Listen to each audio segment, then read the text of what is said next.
जन्ये वये च पार्षदाः रामकृष्ण गतप्राणा सर्वांस्तं प्रणमाम्यहम्। পূজনীয় স্বামী অপূর্বানন্দজি মহারাজের সংকলিত শিবানন্দ বাণী প্রথম ভাগ গ্রন্থ থেকে পাঠ, পৃষ্ঠা সংখ্যা 27। মহারাজ, মাঝে মাঝে বাইরে যেতে হয় নিঃসম্বল অবস্থায়, তবেই তার উপর ঠিক ঠিক নির্ভরতা আসে।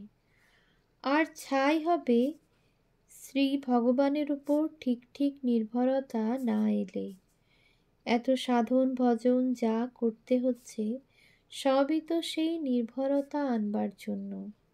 আর অনন্য মনে যে তাঁর শরণাগত হয় তার সমস্ত ভার তিনি নেন, তাকে সর্বতোভাবে রক্ষা করেন। তাই তো গীতাতেই শ্রী ভগবান প্রতিজ্ঞা করে বলেছেন, অনন্যাস চিন্তয়ন্তো মাং ইয়ে জনা পর্যুপাসতে তেষাং নিত্যাভিযুক্তানাং যোগক্ষেমং বহাম্যহম। অনন্যাস চিন্তয়ন্তো মাং ইয়ে জনা পর্যুপাসতে তেষাং নিত্যাভিযুক্তানাং যোগক্ষেমং বহাম্যহম। যাহারা আমার প্রতি একান্ত নির্ভরশীল হইয়া আমার চিন্তা ও উপাসনা করে, সর্বদা আমাতে আসক্ত চিত্ত, সেই সকল ব্যক্তির যোগ এবং ক্ষেম, অপ্রাপ্ত বস্তুর প্রাপ্তি এবং প্রাপ্ত বস্তুর রক্ষা আমি বিধান করিয়া থাকি। যে অনন্য কাম হয়ে তাঁর ভজনা করে, তাঁর শরণাগত হয়, সে ভক্তের সমস্ত ভার তিনি গ্রহণ করেন। ক্রমে ক্রমে সন্ন্যাস আশ্রম ও সন্ন্যাস জীবনের কথা উঠিল। জনৈক নবদীক্ষিত সন্ন্যাসী জিজ্ঞাসা করিলেন, মহারাজ, সন্ন্যাস জীবনে কি কি নিয়ম পালন করে চলতে হবে? পরমহংস উপনিষদে এবং নারায়ণ উপনিষদে সন্ন্যাসীর পক্ষে যেসব নিয়মের বিধি আছে সেসব তো আমাদের এই কাজকর্মের ভিতর অনেক সময় মেনে চলা সম্ভবপর নয়। সুধীর মহারাজের স্বামী শুদ্ধানন্দের সঙ্গেও কাল রাত্রে ওইসব কথাবার্তা হয়েছিল। মহারাজ, হ্যাঁ, সন্ন্যাসীর পক্ষে অনেক সব নিয়ম আছে, কিন্তু সেসব নিয়ম তোমাদের মানতে হবে না, ও তোমাদের জন্য নয়। তোমরা হলে কর্মযোগী সন্ন্যাসী। তোমাদের জন্য স্বামীজি নতুন আদর্শ রেখে গেছেন। তোমাদের সাধন ভজন করতে হবে এবং সঙ্গে সঙ্গে করতে হবে অনাসক্ত হয়ে সাধন ভজনের অনুকূল কর্ম। কাজেই তোমাদের পক্ষে ওইসব নিয়ম অক্ষরে অক্ষরে মেনে চলা সম্ভবপর নয়। সেসব নিয়ম হলো কেবল জ্ঞানমার্গী সন্ন্যাসীদের জন্য, যারা কোনো কাজকর্ম করেন না, কেবল জ্ঞান অনুশীলন, জ্ঞান বিচার করেন, তাদের জন্য। তবে কি জানলে বাবা, মূল জিনিস কটা ঠিক রাখতে পারলে আর সব ক্রমে ঠিক হয়ে যায়। সন্ন্যাসী, মূল জিনিস কি মহারাজ? মহারাজ, মূল জিনিস হলো কাম কাঞ্চন ত্যাগ। ঠিক ঠিক কাম কাঞ্চন ত্যাগী হতে পারলেই হলো। খালি বাহ্যিক ত্যাগ নয়, কাম কাঞ্চনাসক্তিও ত্যাগ করতে হবে। ওই যে সব আহুতি দিলে, পত্রৈষণা, বিত্তৈষণা ইত্যাদি, ওইসব এষণার মূলেই হলো কাম ও কাঞ্চন, এই দুটো জিনিস। কাম কাঞ্চন ত্যাগ সর্বতোভাবে, এই হলো সন্ন্যাসীর একমাত্র ও বিশেষ করে মানবার জিনিস। ঠিক ঠিক শরণাগত হয়ে পড়ে থাকতে হবে তাঁর কাছে। তিনি তো ভগবান, তিনি কৃপা করে সব জানিয়ে দেবেন, সব বুঝিয়ে দেবেন। সন্ন্যাসী: কিন্তু মহারাজ, যতদিন দেহ আছে ততদিন দেহ রক্ষার জন্যে কিছু কিছু এসনা তো রাখতেই হবে। মহারাজ: হ্যাঁ, সে ঠিক, তা শাস্ত্রেও তেমন বিধি রয়েছে। বৃহদারণ্যক উপনিষদেই রয়েছে, এতাং বৈ তমাত্মানং বিদিত্বা ব্রাহ্মণা পুত্রৈষণায়াশ্চ বৃত্তৈষণায়াশ্চ লোকৈষণায়াশ্চ বুদ্ধ্যায়াৎ ভিক্ষাচার্যাং চরন্তি।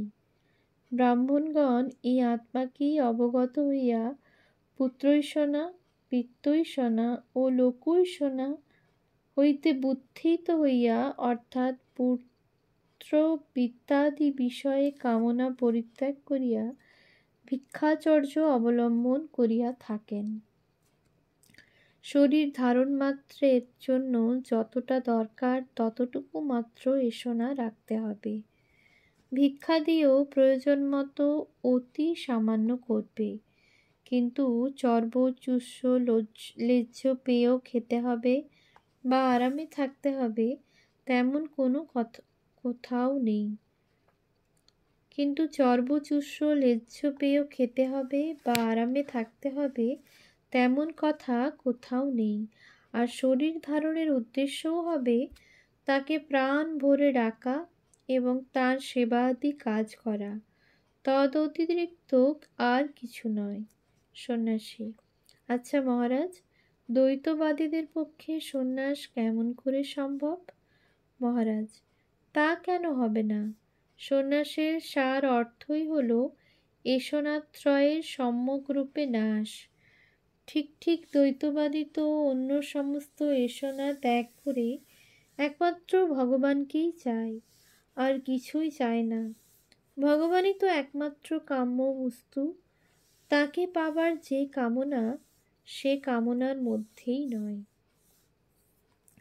বেলুড় মঠ, 22শে ভাদ্র, শনিবার, পূর্বাহ্ন 1330, 8ই সেপ্টেম্বর 1923। সকালবেলা মহাপুরুষ মহারাজ সবেমাত্র ঠাকুরঘর হইতে ফিরিয়াছেন। এখনও আপন ভাবে তন্ময়। গুনগুন করিয়া গান গাহিতেছেন। মৃগচর্মের আসনখানি বগলে করিয়া ছাদের উপর দিয়া ঠাকুরঘর হইতে আসিবার সময় দক্ষিণেশ্বরের দিকে মুখ করিয়া করজোড়ে প্রণাম করিলেন এবং পরে গঙ্গা প্রণাম করিয়া নিজের ঘরে আসিলেন।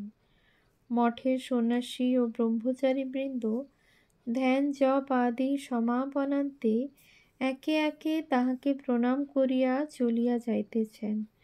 তিনি কাহারও সঙ্গে কোনো কথাবার্তা এখনও কহিতেছেন না, আপন ভাবে চুপচাপ বসিয়া আছেন। কিছু পরে জনৈক প্রবীণ সন্ন্যাসী আসিয়া মহাপুরুষটিকে প্রণমানন্তর কুশল প্রশ্নাদি জিজ্ঞাসা করিলেন। ওই সন্ন্যাসী মঠের কাজকর্ম দেখাশোনা করেন। মহাপুরুষটির সঙ্গে মঠের কাজকর্ম বিষয়ে সামান্য আলাপের পর দক্ষিণেশ্বর সম্বন্ধে কথার অবতারণা করিয়া বলিলেন, আচ্ছা মহারাজ, এই যে দক্ষিণেশ্বর মন্দির আদি সব রিসিভারের হাতে গেল, এতে ভালো হবে কি? মহাপুরুষজি: মনে হচ্ছে তো ভালোই হবে। ইদানিং মায়ের সেবা পূজাদির বড়ই বিশৃঙ্খলা হচ্ছিল, তাই বোধ হয় মায়ের ইচ্ছাতেই এই ব্যবস্থা হয়েছে। দক্ষিণেশ্বর কি কম স্থান গা? স্বয়ং ভগবান জীব কল্যাণের জন্য নরদেহ ধারণ করে ওই স্থানে কঠোর তপস্যা করে গেছেন। আর এমন অভিনব সাধনা জগতের ইতিহাসে পূর্বে কখনো হয়নি, ভবিষ্যতেও বোধ হয় হবে না। দক্ষিণেশ্বরে সকল তীর্থের সমাবেশ হয়েছে। ও স্থানের প্রতি ধূলিকণা পবিত্র। হিন্দু, মুসলমান, খ্রিস্টান, আবার শৈব, শাক্ত, বৈষ্ণব সব ধর্মের সকল মতের সাধকদের কাছেই ওই স্থান মহাতীর্থ।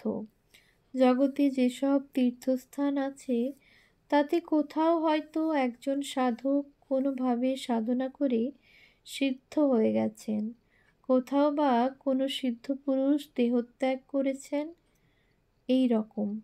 কিন্তু দক্ষিণেশ্বর স্বয়ং ভগবানের সাধন পীঠ।